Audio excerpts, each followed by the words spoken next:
Allora, siamo sempre con Elisa Venturini. Prima era è tuttora vicepresidente ANCI Veneto, adesso consigliera regionale, la prendo in considerazione per quest'altro ruolo. Parliamo di trasporto pubblico. Anche in questi giorni, notizie sui giornali, le cose non sembrano andare come dovrebbero. Da un lato fisiologica mancanza di personale, dico fisiologica perché un po' in tutti gli ambiti mancano le persone, perché si ammalano, perché c'è tutto questo turnover. Dall'altro sembra che non ci sia un'organizzazione sufficiente per poter smaltire il traffico che si va ad accumulare di spostamento di persone, e poi c'è il problema sicurezza, che questa è un'altra questione parecchio delicata. Se si ingenera il tarlo dell'insicurezza dei mezzi di trasporto, scattano quei meccanismi perversi che conosciamo bene, che poi denigrano diciamo, la stessa funzione del mezzo di trasporto. Qual è un po' la situazione che voi andate a inquadrare, che lei vede?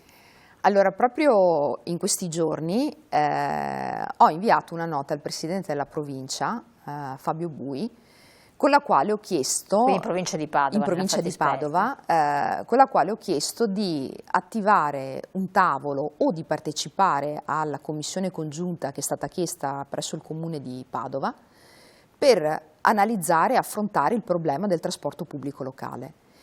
Perché siamo tutti consapevoli che ci sia una carenza di personale che rende difficile riuscire a garantire il servizio. Vuoi per il Covid, per cui ci sono autisti malati, ci sono autisti in quarantena, c'è però un numero proprio ridotto di autisti che magari non si sottopongono alla vaccinazione, però parliamo proprio di numeri ridotti, e siamo consapevoli di questa situazione. È altrettanto vero che nel caso di Bus Italia c'era una situazione anche pregressa dove mancava del personale, quindi la pandemia non ha fatto altro che acuire una situazione di difficoltà legata proprio al numero degli autisti. Quello che però io chiedo è di poter non assistere passivamente come enti pubblici, parlo del Comune di Padova e della provincia di Padova, a questa situazione di difficoltà, perché non possiamo continuare ad avere una sospensione di corse, addirittura si arriva a 180 corse sospese in un giorno. 180? 180. Sono tantissime. In tutta la provincia, urbana e extraurbana. Noi abbiamo delle zone che non sono anche più sono in difficoltà. Allora voi pensate ad un lavoratore che deve tornare a casa, pensate ad uno studente, ad un ragazzino. Ma non si sa, cioè improvvisamente ti salta la corsa. Cioè viene dichiarato dall'azienda che il giorno dopo possono essere a rischio tutta una serie di corse e quindi tu le puoi trovare come no. Allora, succedesse a Milano, secondo me ci sarebbe la rivoluzione civile. Perché... Allora, non si può pensare di continuare. Ripeto, c'è una carenza, c'è una difficoltà, però questo è un problema di una tale gravità che, ripeto, l'ente di governo, cioè il soggetto che va a programmare i trasporti, che è composto da appunto Comune di Padova e Provincia di Padova, di fronte a questa situazione non può rimanere come uno spettatore, cioè deve assolutamente prenderla in mano per capire come è possibile cercare di andare incontro, di aiutare l'azienda in questa fase, perché noi stiamo privando i cittadini di un servizio che diventa fondamentale anche in termini di sicurezza. Ma infatti c'è l'altro aspetto che anche riguarda le fasce più deboli, perché ovviamente sono le fasce più deboli che si trovano coinvolte in questo. Certo che chi ha disponibilità economica e non ha nessun tipo di problemi si prende la macchina e la utilizza per dopo si fanno le campagne anche nel Comune di Padova contro l'uso dell'auto perché bisogna usare il mezzo pubblico. Sì, però se il mezzo pubblico non c'è poco da fare. Questa è la situazione. Dopo c'è anche un'altra cosa da dire, che si devono assumere autisti. Se noi andiamo a vedere le procedure di selezione e di assunzione del personale del gruppo Ferrovie di Trenitalia, vediamo che sono lunghe, che sono farraginose. Addirittura viene chiesto il titolo di scuola superiore, il quinto anno di scuola superiore per un autista. Allora, sicuramente è importante la cultura generale, però quando ad uno viene chiesto di guidare un mezzo, prima di tutto deve avere le patenti, è chiaro poi che deve avere un minimo di istruzione, però visto il momento contingente, magari anche se ha 3 anni di superiori, non è che, voglio dire, per fare l'autista sia così fondamentale avere i 5 anni. Anche questo è un motivo di deterrenza per cui le persone non si propongono per fare gli autisti e mancano. Oltre all'aspetto economico in senso stretto, cioè ci sono degli stipendi da fame. Allora ci sono dei lavori obiettivamente usuranti. Quello dell'autista è uno, mi permetto anche una digressione, anche gli operatori sociosanitari, cioè anche questa categoria di persone che adesso sta diventando preziosa come l'oro, perché serve nelle case di riposo, nell'RSA, negli ospedali, nei centri diurni, con sempre più fatica si trovano, ma è un lavoro che dovrebbe essere pagato di più, perché è un lavoro pesante. Ecco, però le altre aziende, cioè le aziende di trasporto pubblico locale in altre regioni, lo sappiamo benissimo, hanno un deficit incolmabile, mostruoso, no? Mentre tutto sommato in Veneto cioè, mai è andato a pareggio, c'è sempre un debito, se non erro, adesso è rimasta a delle valutazioni in passato. Non è che assumendo persone con uno stipendio più alto, non riusciamo a reggere il sistema e finiamo con spendere più soldi di quelli che entrano, anche perché il famoso break even, non è che si può alzare il biglietto di trasporto pubblico locale, il famoso biglietto che deve avere un senso, un perché di utilizzo, o abbonamento, ecco, stavo dicendo anche l'abbonamento stesso, che altrimenti non c'è più. Però, allora, fino a qualche anno fa noi avevamo un servizio di trasporto pubblico locale che garantiva comunque le corse, cioè rispetto ad altre realtà italiane, dove magari c'è una percentuale di corse che comunque saltano e non vengono effettuate, e questo viene tollerato dai cittadini. Mi raccontavano, ad esempio, che in Campania c'è una percentuale di corse che saltano e sono abituati e nessuno protesta, ma qui, fino a qualche anno fa, le corse erano garantite tutte. E quindi adesso, vedendo che saltano 180 corse, per noi è inconcepibile, perché noi abbiamo avuto, bene o male, con tutte le difficoltà, comunque dei servizi che funzionavano. Per quello si sente ancora di più il fatto che determinati servizi pubblici come quelli del trasporto meritano di avere un'attenzione particolare e di intervenire, perché non erano così. Quindi qualcosa bisogna riuscire a fare, non si sa bene come si potrà intervenire. La sicurezza però è un'altra questione. Però mi permetto di dire, ad esempio, su questa questione delle procedure per l'assunzione e la selezione del personale, ma se il Presidente della provincia o il Sindaco di Padova incominciano un po' ad alzare i toni anche nei confronti magari del gruppo Ferrovie, di Trenitalia. Perché non hanno competenza diretta, però possono in qualche modo condizionare. Però, voglio dire, il Comune di Padova è azionista di Bus Italia, ha una quota, e poi, perdonatemi, è un ente di governo, e aggiungo, ma un ente pubblico allora cos'è che deve fare? Di fronte a delle società che gestiscono dei servizi pubblici per i propri cittadini, se non interviene l'ente pubblico che li rappresenta, chi è che deve intervenire? Quindi adesso lei sta aspettando una risposta? Io la richiesta l'ho fatta e rappresento come consigliere regionale il territorio. Allora, io ho famiglie che mi chiamano, genitori, studenti che mi dicono che sono in estrema difficoltà. È solo la provincia di Padova o ci sono altri territori che hanno difficoltà? Io sono convinta che è una situazione abbastanza diffusa di malessere. Dopo bisogna capire fino a che punto è questo malessere, se si può rimediare, come si può fare. Allora noi dobbiamo fare la nostra parte per il nostro territorio.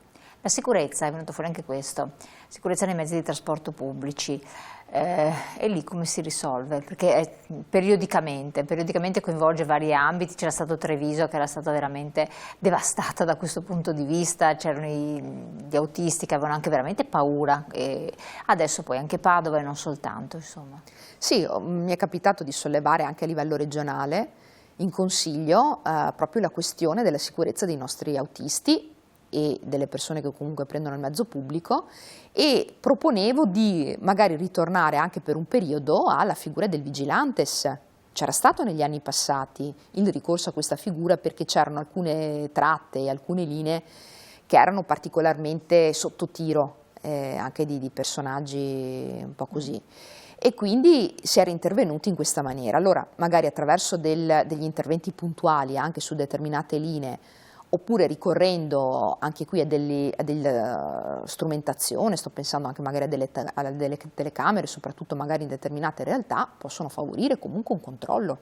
L'importante è avere ben presente il problema e cercare di intervenire. Assolutamente, quello è fondamentale. Altri interventi necessari sono quelli invece rivolti alle persone dal punto di vista psicologico. Questo è un problema che è trasversale perché riguarda sia gli adulti che anche i più giovani, che anche gli studenti nelle scuole. Aiuto psicologico di cui si è parlato tanto, però resta, se disponibile, a pagamento a carico delle famiglie, quindi ben pochi possono farsene carico. E poi l'aspetto psicologico causato dal post-Covid, del Covid, perché c'è sempre sostanzialmente, non è così seriamente preso in considerazione e invece ha delle gravissime ripercussioni. Ma secondo me, in generale, noi da un punto di vista culturale prestiamo sempre più attenzione al fisico che non alla nostra mente. Ad esempio, caso qua neanche al fisico, perché è lo sport. Sì, ma pensiamo, noi periodicamente magari facciamo gli esami del sangue, oppure comunque facciamo degli esami che riguardano il nostro corpo. Però noi, ad esempio, difficilmente facciamo degli esami per vedere com'è la nostra memoria, com'è la nostra concentrazione, com'è la nostra mente, in che stato è. Perché noi pensiamo che no, il fisico si guarda se ha dei segnali, dei sintomi, altrimenti tutto va bene.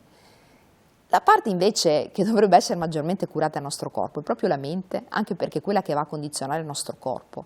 Quello che noi stiamo subendo in questi 2 anni di pandemia è una cosa che è pesantissima, perché a livello di stress cognitivo, anche la nostra memoria ne sta risentendo tantissimo, perché noi abbiamo un accumulo in termini proprio di stress emotivo legato a quello che noi stiamo vivendo, che ne stiamo risentendo tutti.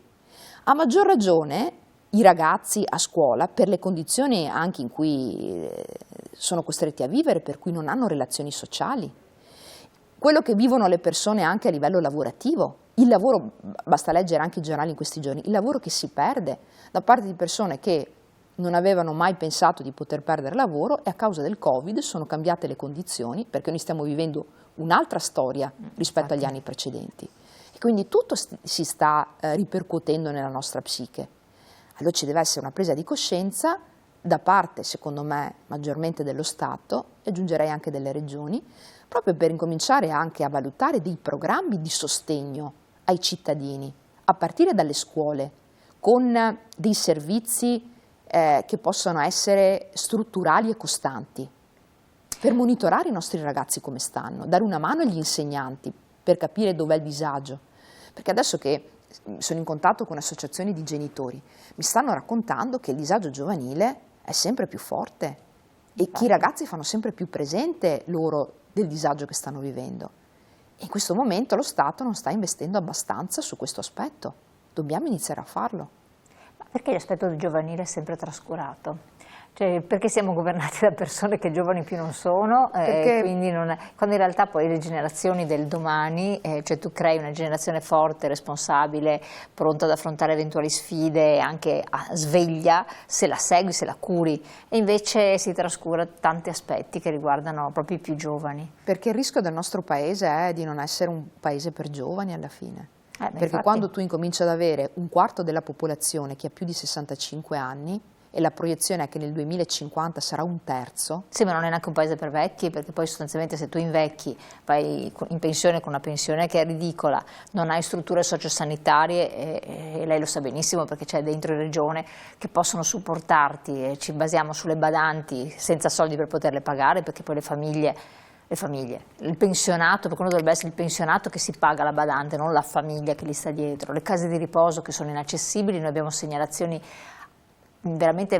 drammatiche di famiglie che non possono più tenere l'anziano in casa di riposo ed non è malato di Alzheimer, non autosufficiente, e implorano interventi quando i costi in realtà aumentano sempre più, per cui neanche per vecchi. Perché il paradosso è proprio questo: quando tu incominci ad avere una società che diventa sempre più anziana, i bisogni aumentano sempre di più, e sono bisogni di un certo tipo, dal punto di vista sanitario, dal punto di vista sociale, dal punto di vista pensionistico. Dall'altra parte tu non hai dei lavoratori a sufficienza per poter garantire le risorse per una società che diventa sempre più anziana. Ed è questo il problema che noi abbiamo in prospettiva in questo Paese, dove dobbiamo incominciare a ragionare in termini di immigrazione, non in una immigrazione selvaggia, sconsiderata, certo, ma che abbia senso, e delle politiche a sostegno della famiglia e della natalità, cambiando anche comunque la cultura del nostro Paese dal punto di vista della natalità. Una battuta un po' in chiusura, però è un argomento che poi troverà altro sviluppo. L'attività sportiva. L'attività sportiva è fondamentale, però non riusciamo più a praticarla come prima. In realtà potrebbe essere il classico toccasana per ovviare a tante cure psicologiche, farmaci, psicofarmaci e quant'altro. E ritorniamo anche qui.